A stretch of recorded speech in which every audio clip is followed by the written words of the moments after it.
नमस्कार दोस्तों, दादी नानी और किताबों की कहानियों में आप सभी का स्वागत है। चलिए एक छोटी सी कहानी आप सभी को सुनाती हूँ। ये महाभारत का एक छोटा सा प्रसंग है।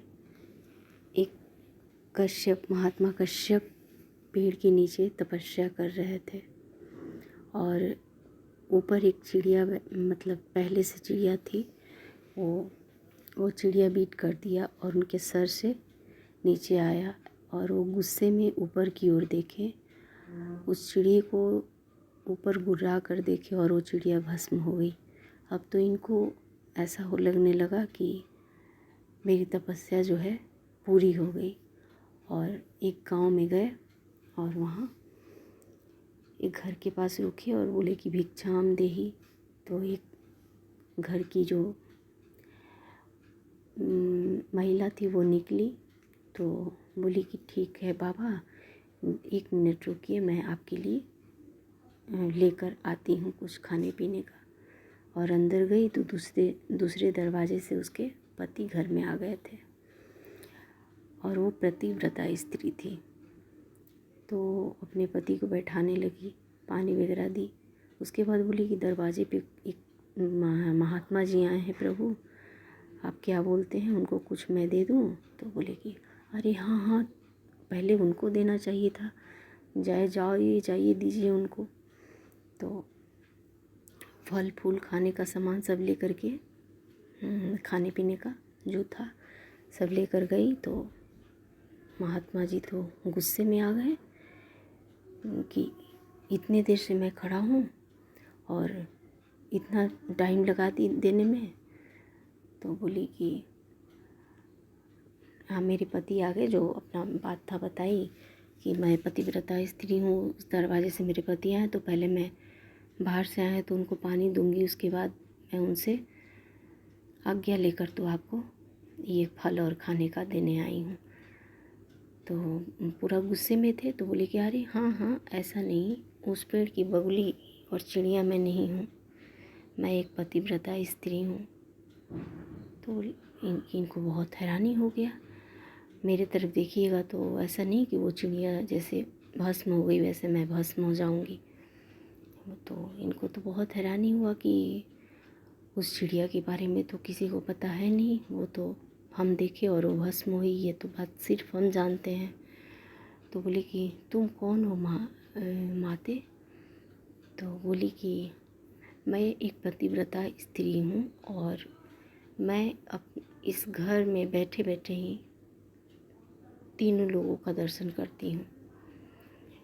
अपने पातिव्रत्य धर्म के चलते मुझे इतना पता है, मैं आपके पूर्व जन्मों के बारे में भी जानती हूँ। अब तो उनको पूरा ये हो गया कि अरे अरे, ये तो एकदम साध्वी हैं। बोले प्रणाम माँ, और मेरी तपस्या कैसे पूरी नहीं हो पाई? तो बोली कि मतलब एक जगह बताई कि यहाँ पे एक कसाई कुल का आदमी रहता है और वो आपको धर्म का उपदेश देगा, आप चले जाइए, आपको जो बताएगा तभी आपका जो है तपस्या पूरा होगा। गए तो कसाई कुल में जन्म लिया था, तो वो अपना जो काम था वो करता था, लेकिन काम के साथ साथ पूजा मंत्र जाप किया करता था। वो अपने कुल के धर्म का निर्वाह करता था, बाकी उसको मतलब उस काम से कुछ लगाव नहीं था। तो गए तो देख रहे हैं कि जो जितना मांग रहा है वो अपना दे रहा है, अपने काम को कर रहा है। तो ये बोले जाकर देखे। उसके बाद इनके मन में हुआ कि ऐसा काम करने वाला आदमी ये क्या हमको उपदेश ज्ञान देगा। तो वहाँ से आने लगे। जैसे जाने लगे तो वो कसाई जो था वो बोला कि कश्यप जी रुकिए। तो इनको हैरानी हुआ, अरे ये मेरा नाम कैसे जानता है, क्योंकि उस समय तो फ़ोन और ये सब का तो समय था नहीं। तो रुक गए। उसके बाद बोले कि उसका काम हो गया। बोला 5 मिनट रुकिए, मैं अपने पूजा रूपी काम को पूरा करके तब आपको उपदेश देता हूँ। तो रुक गए। उसके बाद वो अपना काम कर लिया। उसके बाद से ये किया, आपको पहले बोला कि आपको यहाँ जो एक पतिव्रता स्त्री रहती हैं वो आपको भेजी हैं ना, तो बोले कि हाँ हाँ। तब इनको और हो गया कि सही में इसके पास ज्ञान है, तभी तो ये बिना बताए इतना कुछ जानता है मेरे बारे में। और रुक गए। उसके बाद वो अपने काम को पूरा किया, प्रणाम किया। काम जब बंद किया तो उसके बाद बोला कि तो ये सबसे पहले पूछे कि उपदेश देने वाले हैं और आप ऐसा काम कर रहे हैं तो आपके पास इतना ज्ञान कहाँ से? तो बोले कि मैं स्कूल में जन्म लिया हूँ, इसलिए अपने कुल का निर्वाह करता हूँ और मुझे इस काम से कोई ये नहीं है। मैं अपना नाम जाप करता हूँ, पूजा करता हूँ और उसी के प्रभाव से मेरे पास ज्ञान उपदेश है, देने का पावर है। तो बोले कि ठीक है चलिए। ले गए अपने घर और वहाँ पे उनके माँ पिताजी बैठे हुए थे। एकदम वाइट गद्दा चादर सब बिछा हुआ था, एकदम पूरा रूम सजा हुआ था।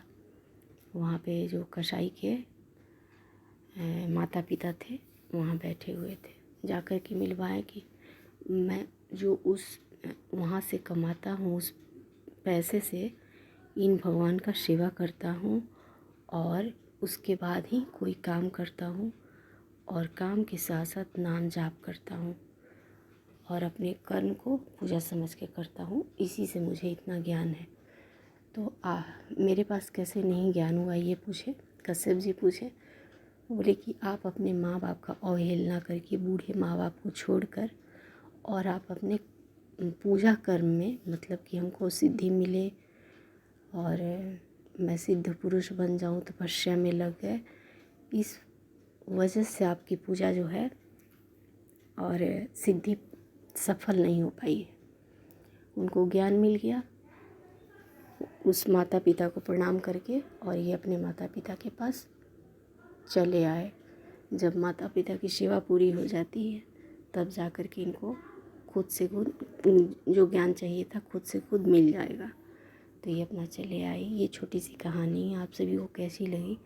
कहानी अच्छी लगी हो तो वीडियो को लाइक कीजिए, चैनल को सब्सक्राइब कीजिए। कहानी पसंद आई हो तो वीडियो को अपनों के बीच शेयर कीजिए। Thank you.